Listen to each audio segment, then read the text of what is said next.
Dora and the Lost City of Gold. That's right, folks. I had to talk about this movie. So many reasons why I wanted to talk about this movie. For starters, Isabella Massard is about to have a huge career renaissance. It's weird to say renaissance because she hasn't been acting for that long. She's young, but you know, she's got Madam Web coming out, and then she's going to be in Superman Legacy, and then she's going to be in The Last of Us. But before all of that, for this already young actress, she was the lead in the live-action Dora the Explorer movie. I'm here to remind you about that movie because it's a really good movie. I hate to say it because nobody believes me. Dora and the Lost City of Gold is really freaking good. It is so fun. And it's coming in this era right before Nickelodeon is going to do a bunch of like straight to streaming movies. They got like The Loud House and Blue's Clues and Monster High, all those franchises from Nickelodeon. They're just getting a straight to streaming movie. But before that, they had a theatrical released Dora the Explorer movie. And it did okay. It made like 120 million worldwide, which it's not great. But I saw it opening night. I had an absolute blast. I hadn't seen it since then, but because it reached the 5-year mark where it's now a 5-year-old movie, we could talk about it. And I have to talk about this movie more because I genuinely love it. I think it's a really fun time. Even now, knowing the beats that are coming up, I'm laughing my ass off watching this thing. It is so much fun. It's got jokes. Sorry to say, you might be upset by that comment, but it's true. This movie has jokes. It is funny. It is well crafted. It had a story to tell. How ridiculous it is, that's up to you. Look, it's an action adventure movie. The last half of it's just kind of like, we're in the jungle with a bunch of kids that don't want to be here. And that is kind of annoying, but there's still a lot of good jokes in there. This movie opens up where we see a young Dora and Diego. They're kids. They're going on like a wild adventure. The animals around them are coming to life. The monkey is wearing boots.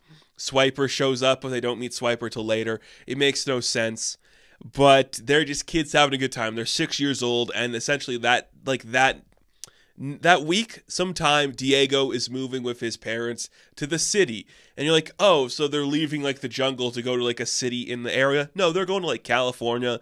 They're leaving, like, South America. It's truly amazing and fantastical. So they are saying their goodbyes because Dora doesn't want them to leave.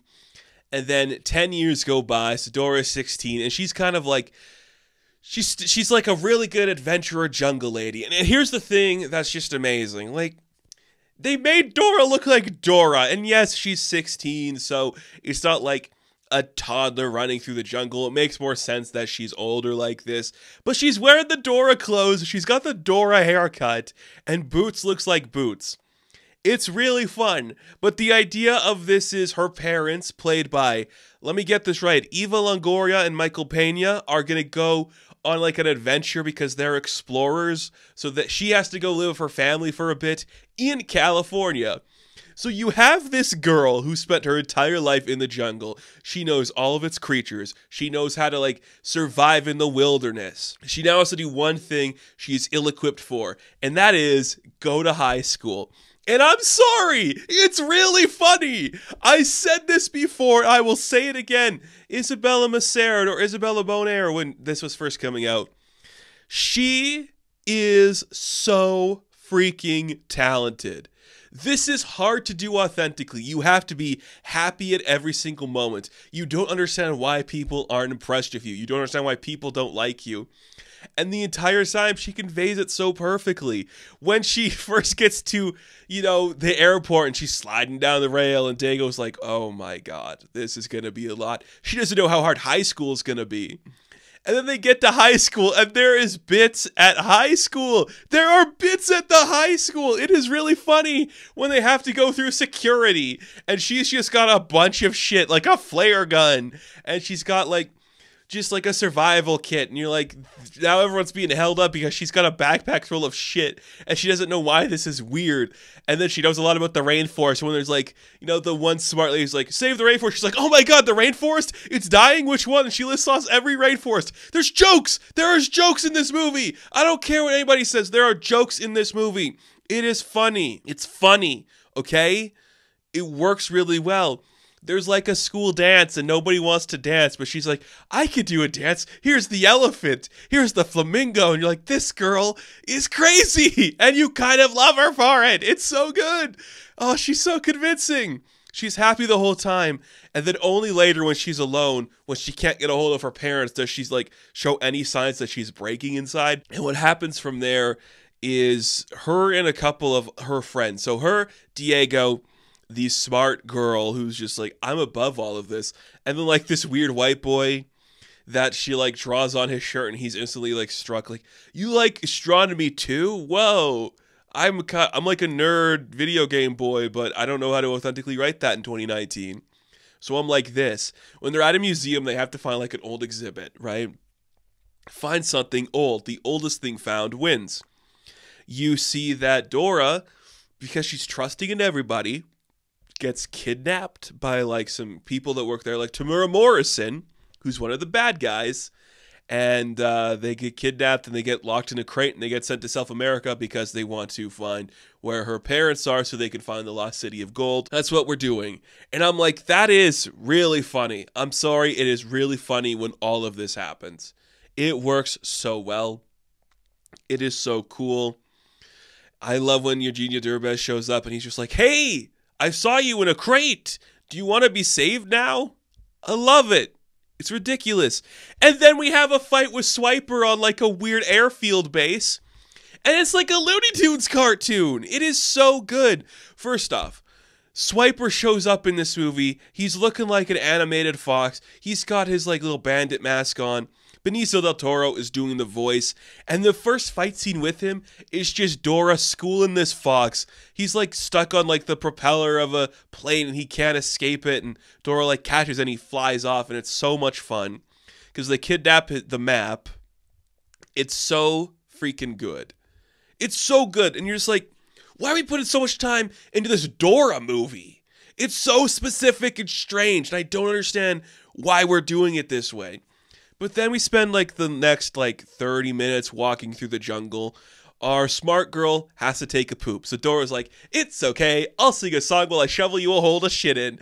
And she's like, can you just stop singing so I can shit normally? And I'm like, this is such a weird joke for this movie, but it's funny. It's a funny joke. This movie has so many jokes. I honestly think it's great. When they get trapped in quicksand and Eugenio thinks he's gonna die, and then they like pull him out from the bottom and he's just like, I am alive, I'm alive, and he starts breaking down into tears like, I thought I was gonna die, and I'm alive now, and I've done so many bad things, and I'm not a bad guy, but I am a bad guy. And you're just like, this is amazing. It's so stupid and funny. I love every aspect of this dumb movie because it's just this 16-year-old in the stupid purple shirt and the pink shorts with her weird hairdo, and she's with her friends who are like, I want to go home. I don't want to be here. I don't really care about your parents right now. I'm going to die if we go any further. And it's just truly insane what they do in this movie. And there's like a sequence where they like enter into like a weird forest and they like inhale some weird fumes, so everything turns into like an animated sequence where it's like classic Dora, and then her and Diego, they start to like freak out and they're trying to like jump over a cliff, but because they like inhaled these drugs, they managed to do it, and they get over a cliff, and then they run back into their friends, and their friends are like, I think you guys are high. This is really weird. Bizarre movie stuff happens. They get trapped in a temple. It starts to flood. The one gamer kid can hold his breath really long, so he has to like open a hatchway.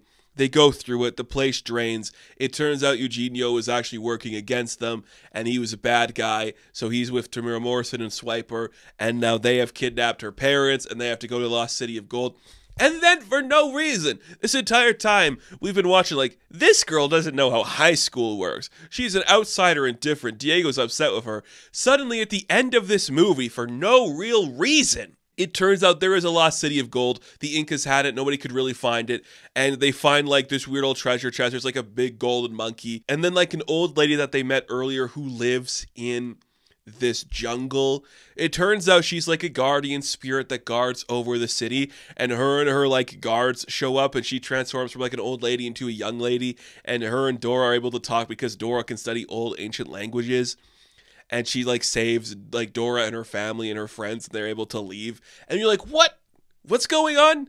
When did magic become a part of this? It's so weird because the entire time it was like a fish out of water comedy. And then the fish out of water become like her high school friends in the jungle, where she's suddenly very capable. And she knows how to like kick a fox and like take control and use like a yo-yo as a weapon and attack people.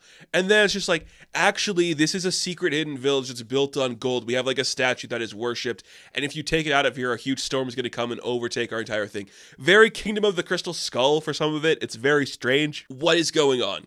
Why is this all working? It is solely Isabella. Like, she is such a good lead in this movie because she has those big doughy eyes, a huge smile, and the entire time she is just so comfortable playing this part authentically. She's not upset that she's doing this. She's like, yeah, I know how to get out of this situation. I'm going to make friends. I'm going to walk through the airport and be like, hi, I'm Dora. Hi, I'm Dora, just talking to everybody. It's so funny, and it works so well. It's a stupid comedy. The action looks clean. It wraps up in a big musical number where, like, we're all friends now and everybody's happy. It's so great. The worst part is how lazily Michael Pena does everything, but he's there for one day. It means nothing. It is such a specific movie, and I love the specificity of it all.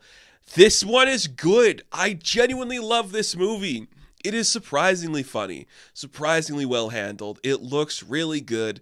It is such a stupid thing, but my God, they made a live-action Dora movie that went to theaters, and it was about jokes. It had so many jokes. It had an interesting cast willing to commit to how stupid this was.